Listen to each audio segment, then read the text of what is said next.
Tonight, someone will probably talk about you when you are not in the room. And before the day ends, you will probably do the same to someone else. We call it gossip, as though it were a cheap flaw in human character.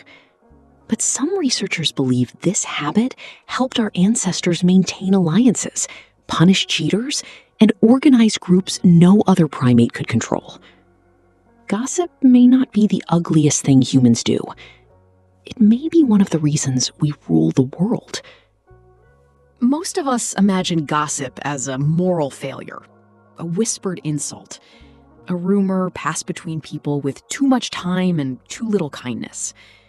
But researchers use a broader definition: talking about someone who is not present. That includes cruelty. It also includes telling a friend that a coworker kept a promise, warning someone that a stranger has cheated people before, explaining who can be trusted, who is angry with whom, and what happened after everyone left. Social information. And humans are obsessed with it. In a 2019 analysis led by psychologist Robbins, researchers examined everyday audio samples from 467 people. Participants spent, on average, about 52 minutes a day talking about absent others. Most of it was neither praise nor attack. Roughly 3/4 was neutral. The stereotype says gossip belongs to a certain kind of person. The recording suggested something more uncomfortable. It belongs to almost everyone. Sharing social information also reveals something about the speaker. A warning can say, "I am protecting you." A secret can say, "I trust you with this." Agreement about another person can quietly define who belongs inside the circle and who remains outside it. Gossip does not only describe relationships, it creates them. To understand why, you have to look at what our closest primate relatives do with their hands. Monkeys and apes groom one another. They remove dirt and parasites, but hygiene is only part of the exchange. Grooming creates calm, signals trust, repairs tension, and maintains alliances. The problem is that grooming is expensive. One animal can groom only one partner at a time. And as a social group grows, the number of relationships that must be maintained grows even faster. Eventually, there are too many backs to scratch and not enough hours in the day. In 1993, the anthropologist Robin Dunbar proposed that primate group size was connected to the brain power required to manage social relationships. He later developed a more controversial idea. Human language, he argued, may have partly evolved as a more efficient form of grooming. With speech, one person could bond with several listeners at once. Hands remained free. Information could travel beyond what any individual had personally witnessed. And the most useful information was often not about fruit, weather, or tools. It was about people. Who shared? Who lied? Who returned a favor? Who started a fight? Who could be trusted when food was scarce? Gossip was grooming with data. That does not prove language evolved only for gossip. Dunbar's hypothesis remains debated, and language clearly performs many jobs. But the underlying problem is real. Humans live through relationships too numerous and complicated to monitor alone. A chimpanzee can watch 2 other chimpanzees interact. A human can tell 10 people what happened after both of them disappeared. That changes the mathematics of reputation.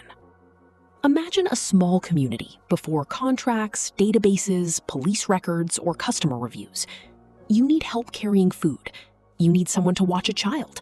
You need allies if another group attacks. But cooperation creates a dangerous opening. A person can take without giving, promise without delivering, hide selfishness from the next partner. Direct experience is slow. You may discover that someone is untrustworthy only after the damage is done. Gossip lets experience become collective. One person pays the price. Everyone else receives the warning.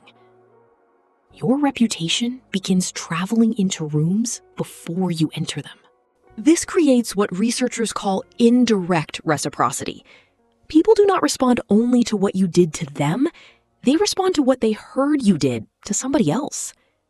A generous person may receive help from strangers. A cheat may find doors closing without knowing which conversation closed them. Suddenly, behavior has an audience larger than the people who witnessed it, and that audience changes behavior. In 2012, social psychologist Matthew Feinberg and his colleagues placed participants in situations where they observed someone acting selfishly. Watching the unfair behavior increased observers' heart rates. But when they were allowed to warn a future partner, their heart rates fell. Some participants were even willing to sacrifice their own money to send the warning. They were not gaining food. They were not winning status directly. They were paying to move reputational information. The gossip felt like protection. 2 years later, Feinberg and colleagues tested groups playing a public goods game. People could contribute resources for everyone or keep more for themselves. Between rounds, participants could pass information about other players and exclude consistently selfish members. When gossip and exclusion were available, cooperation became more stable. People who had contributed little began contributing more, especially after experiencing exclusion. The whisper had become a law. Not a written law, not a law enforced by a king. A law enforced by the possibility that other people would know. This is the part we usually miss when we describe gossip as pointless. Gossip can punish innocent people. It can distort facts, reward cruelty, and destroy a reputation that took years to build. But a tool can be dangerous because it is powerful. Fire cooks food and burns homes. Reputation enables cooperation and creates social terror. Gossip can expose a predator. It can also invent one. And your brain appears to treat negative social information as unusually important.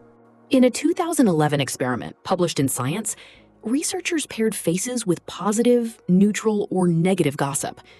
Later, they presented competing images separately to each eye, forcing the brain to decide which one reached awareness. Faces associated with negative gossip remained consciously visible for longer. The brain did not merely remember the warning, it gave the warned about face priority. That makes sense in a world where ignoring one dangerous person could cost food, safety, status, or belonging. But your brain did not evolve for a world where one accusation can cross a planet before breakfast. For most of human history, gossip moved through communities where speaker, listener, and subject were connected. The source had a reputation, too. Claims could be challenged. The story might return to the person who began it. Modern platforms removed much of that friction. Now, social information can be anonymous, permanent, copied without context, and delivered to millions of strangers who will never meet the person being judged. The ancient system did not disappear. It was industrialized. A village rumor had boundaries. A screenshot does not. The same mind that once leaned closer to learn which hunter cheated now scrolls through scandals involving celebrities, coworkers, classmates, and strangers on the other side of the world. Your brain still whispers, "This matters." Remember the face. Track the alliance. Do not become the next target. And the machine answers by providing another person to judge, then another, then another. Perhaps that is why gossip feels both shameful and irresistible. It is not simply a bad habit sitting on top of human nature. It is human nature performing an old job in an environment it was never designed to manage. We needed a way to know whom to trust without learning every lesson through injury. So we built reputations out of stories. We needed a way to discourage selfishness without watching everyone all the time. So we made absence dangerous. We needed to hold larger groups together. So we learned to speak about people who could not hear us. And it worked. humans formed alliances, shared warnings, enforced norms, and cooperated across networks larger than any one person could personally inspect. But the system carried a price. The information that protects a community can also imprison an individual inside a story they cannot control. The fear that keeps a cheat honest can also keep an innocent person silent. And the instinct that once helped a tribe remember danger can now preserve humiliation forever. We did not leave the village behind. We stretched it across the planet. The campfire became the group chat.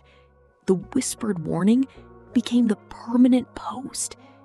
The reputation once carried by a few dozen memories became a searchable record.